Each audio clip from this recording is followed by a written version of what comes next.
गणनायकाय गणदैवताय गणाध्यक्षाय धीमहि गुणशरीराय गुणमण्डिताय गुणेशानाय धीमहि गुणातीताय गुणाधीशाय गुणप्रविष्टाय धीमहि एकदन्ताय वक्रतुण्डाय गौरीतनय.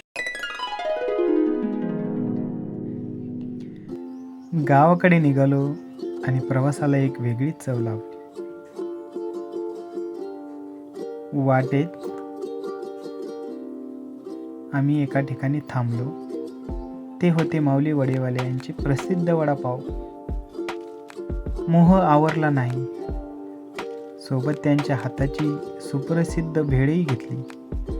बाहेर रिमझिम पाऊस, पोटात जोराची भूक आणि समोर गरमागरम वडापाव आणि चटकदार भेळ. मग काय, लागली होती जोराची भूक आणि दिसली ती तिखट चटकदार भेळ. त्या क्षणी जगात यापेक्षा मोठा आनंद दुसरा नव्हता असं मनात वाटलं. आणि त्या चवीत फक्त मसाले नव्हते तर आपुलकीचीही फोडणी होती. एवढ्यात माऊली वडेवाले यांचे मालक बाळाभाऊ भोर स्वतः आमच्यासोबत भेळ खायला येऊन बसले. आम्ही तिघे आणि बाळाभाऊ खूप गप्पा, हशा, मजाक आणि प्रेमाने भरलेले ते काही क्षण कायमचे मनात कोरले गेले.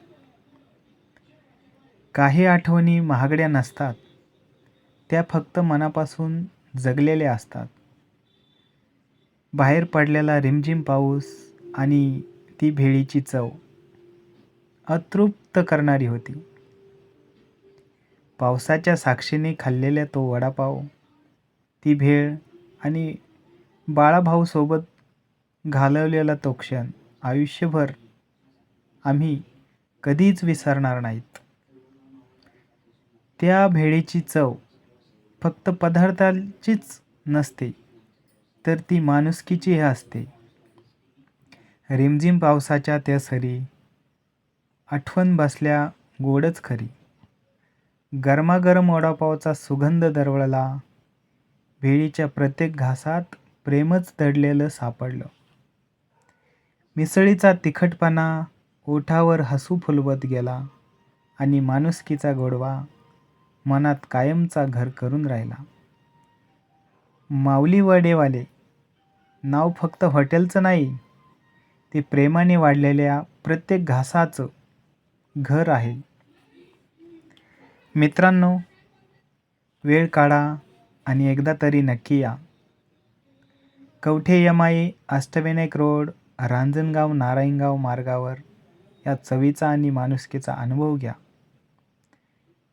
कारण काही ठिकाणी पोट भरतात पण माऊलीसारखी ठिकाण मनही भरून टाकतात.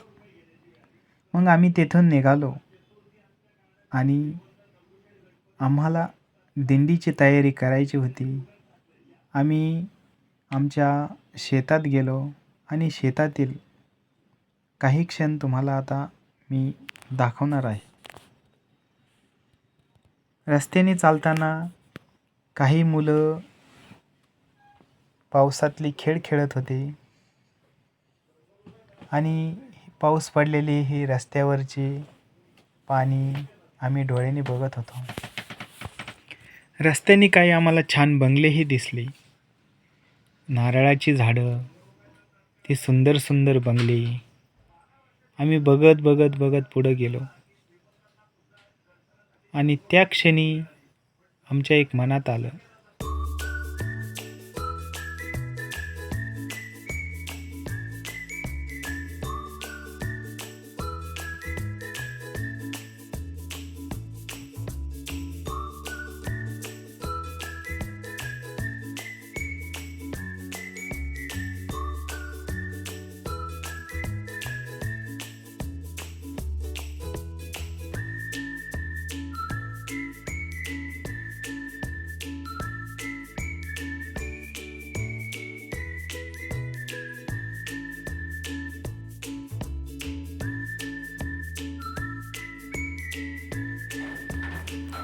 आम्ही सर्वजण काही मिनिटातच शेतात पोहोचलो आणि शेतातली हिरवेगार झालेल्या लिंबाची खूप सारे रसरसलेली लिंब तोडली, कारण आमच्याकडे येणार आहे सोमवारी दिंडी.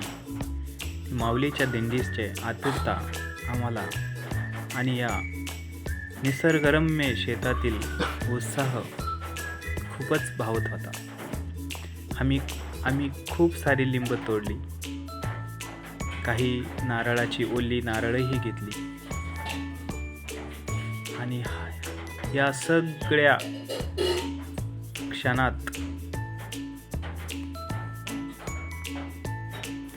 आवळ्याच्या झाडाला खूप सारी आवळे आली होती. मला संदीप भाऊने एक पिकलेलं आवळ्याचं फळ हातामध्ये आणून दिलं आणि ते एवढं मस्त गोड लिंबासारखं खूप मोठं होतं. मी त्याला बघितलं आणि हळूच तोंडात टाकलं. एवढं मस्त गोड आवळ्याचं झाड आणि त्याला लागलेलं ते सुंदर सुंदर फळं खूप मस्त होते. मावशींना आम्ही दिंडीचं सांगितलं, त्या बोलल्या मी नक्कीच येईल. मावशी पण दिंडीसाठी येणार आहेत आणि हे उभे असलेले पावसामुळे शेतात काही काम नसल्यामुळं हे दोन्ही ट्रॅक्टर सध्या येथे उभेच आहेत. त्यांचे कामं आता संपलेले आहेत आणि गाईच्या चारासाठी ठेवलेलं हे कुट्टी मशीनमधून बनवलेली कुट्टी आणि हे बघा कसं निसर्गरम्य वातावरण झालेलं आहे. खूप मस्त आभाळ आलेलं आहे आणि थोडासा पाऊसही येतो आहे आणि ह्या नारळाची खूप सारी नारळं काढून आम्ही घरी घेऊन आलो. कढीपत्ताही खूप सारा आणला. संदीप भाऊला अजूनही आवळ्याचा मोह आवरत नव्हता. त्यांनी खूप सारे आवळे काढले आणि लिंबही घेतली.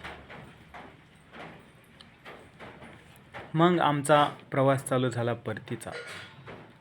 संध्याकाळचे 6 वाजले होते आणि त्या रिमझिमच्या पावसात मस्त वातावरण आम्ही परत घरी निघालो.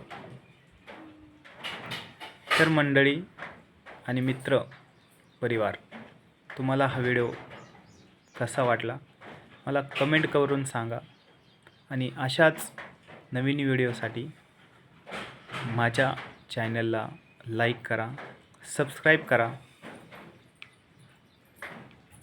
तुमचे सगळ्यांचे मनापासून धन्यवाद.